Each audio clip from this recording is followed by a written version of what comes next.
88th North London derby on Super Sunday live from the Emirates. Arsenal are unbeaten in 6 against their great rivals, with Spurs looking to do something which they last did in the Premier League 15 years ago, and that's beat Arsenal on their own patch. Now, both sides may go into the game depleted in numbers. Spurs find themselves top of the injury list with 10 in total. And this figure could increase further once there is something definitive on Pape Matar Sarr's injury that he has picked up during this international break. At the moment, Spurs are without 6 senior midfield players, midfielders represented by the red colour there, and that includes James Maddison and Dejan Kulusevski. As for Arsenal, they find themselves second on the list with 7. That includes 2 big problems at the back as we wait for updates on centre-back Gabriel and the current starting left-back Riccardo Calafiori.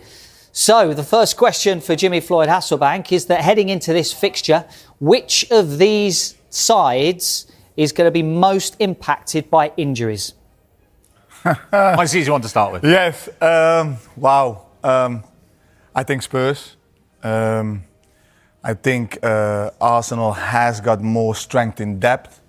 Yes, they're still missing big key players, but I think for Spurs it is harder to replace them. So I think they will be affected more by it. One of those big key players for Arsenal we're waiting for is Gabriel, and David Ornstein reporting in the last couple of days he could be out for between 1 to 2 months. Nothing from the club yet. We're waiting for concrete news. If that is the case, if it is the worst case scenario, how hard does that hit Arsenal and their hopes? He's massive for them. He's their leader. He's their rock at the back. Him and Saliba, they work so well together. Yes, they have Masquero, who came from Valencia, but then still, Gabriel is different quality, and he brings also goals. Important goals, with their set pieces and stuff. So it will be a big miss. We're going into December, January, where a lot of games are going to be played, and you need your best players. I think Gabriel is a really important player for Arsenal. Yeah, 11 games between now and the end of the year. Let's get the Arsenal fan perspective, shall we? Bring in Luke for the first time. Luke, Henry, should that be Henry? Or is it? I mean, listen, if it is the worst case scenario, it's bad news, that, isn't it? It is, but you can't make any excuses. And in the summer, we've done a lot of transfer work. You've got Piero Incapie in there. You've got Riccardo Calafiori that hopefully could be fit for Sunday. He can play left centre back, and also Jimmy mentioned Masquera there. So. Don't want to use it as an excuse, you want to use it as an opportunity. You touched on the importance of set pieces and goals, but this might surprise you. Gabriel has only scored 1 goal this season.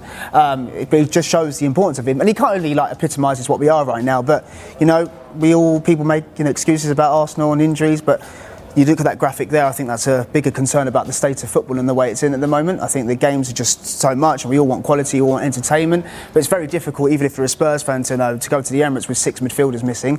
But you have to find a way, and we've got injuries up front as well. But I say that we've still got the likes of Leandro Trossard, Bukayo Saka, Eberechi Eze, Martin Odegaard hopes he comes back. So.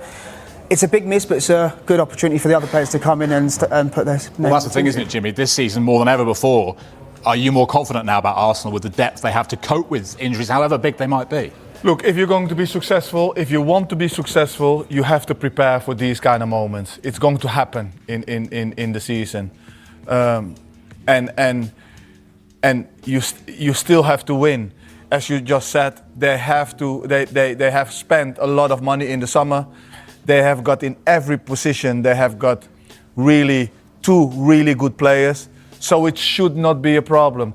The only thing is the momentum and how everybody plays with each other. That's going to be the only problem, because some of them won't have a lot of games behind their belt. But then still, it's at Arsenal. They play at home. You think that they should be still very dominant and should be able to beat Arsenal, to beat Spurs. Especially a Spurs with so many injuries. We'll get our Spurs fans' perspective in just a moment. I just want to finish on Arsenal, though. Top of the league, 4-point lead, Luke. But here we are, Premier League football back for the next 4 months through to the next international break in March. How much of a marker, what sort of marker do Arsenal need to lay down over these next few months? It's an interesting one because, look, the North London derby is a beautiful game when you win, it's a horrible game when you lose. But I think with Arsenal fans and just football in general, you can't go too high and you can't be too low. Obviously, the derby is form goes out the window, you want to win that game. But, I've had this question a lot, and it's Arsenal need to win this game, Arsenal win to that game. Actually, Arsenal need to win as many games possible because they need to keep in front.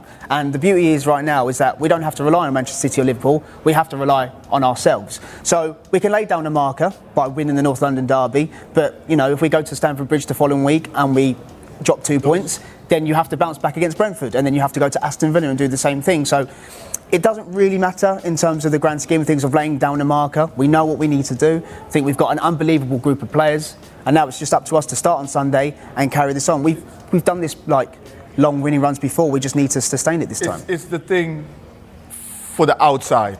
What Arsenal needs to do is just as cliche as it sounds, take each game as it comes as a game. Yeah, I'm at home. Yeah, we play Spurs, but look at it really cold. There's 3 points, and we need to win those 3 points. What is the best way, and how are we going to do that? Yes, it brings from the outside way more on the game because it's Spurs. But Arsenal, the group at Arsenal itself, the players, need to really stay cold and just business-like 3 points. Can they do that? I don't know. It's going to be a big ask after Sunderland, I was just gonna say. and not winning there and having that setback. Yeah. How are they responding to that? Yes, there is 2 weeks between it, but in the past they haven't really responded well with disappointment. Well, that's what I was gonna So say. for me, that is going to be those issues. If they don't win and it is a draw and Man City wins, it's only 2 points, and that is where they're going to become nervous, I think. Yeah, you touched on it, and that's because of the international break and that Sunderland performance and that result. It's funny because, the weeks before that, we were talking about Arsenal not conceding shots, Arsenal were head and shoulders the best team in the country, and then all of a sudden we see the performance from Manchester City, and then the next sentence is, should Arsenal be looking over their shoulders and worrying? That just shows how football can change so quickly, so we just need to put our heads down. It's a beautiful game, North London derby. It's the best game to have after sort of a setback, and that's what you want with the fans there. Half full kick off if you win, and that's what we need to do. And then you carry that on to Wednesday. Can't forget the importance of that. Bayern Munich at home. That's a really good game for us, and then Chelsea. So it's a big week, but in the Premier League they're all big weeks.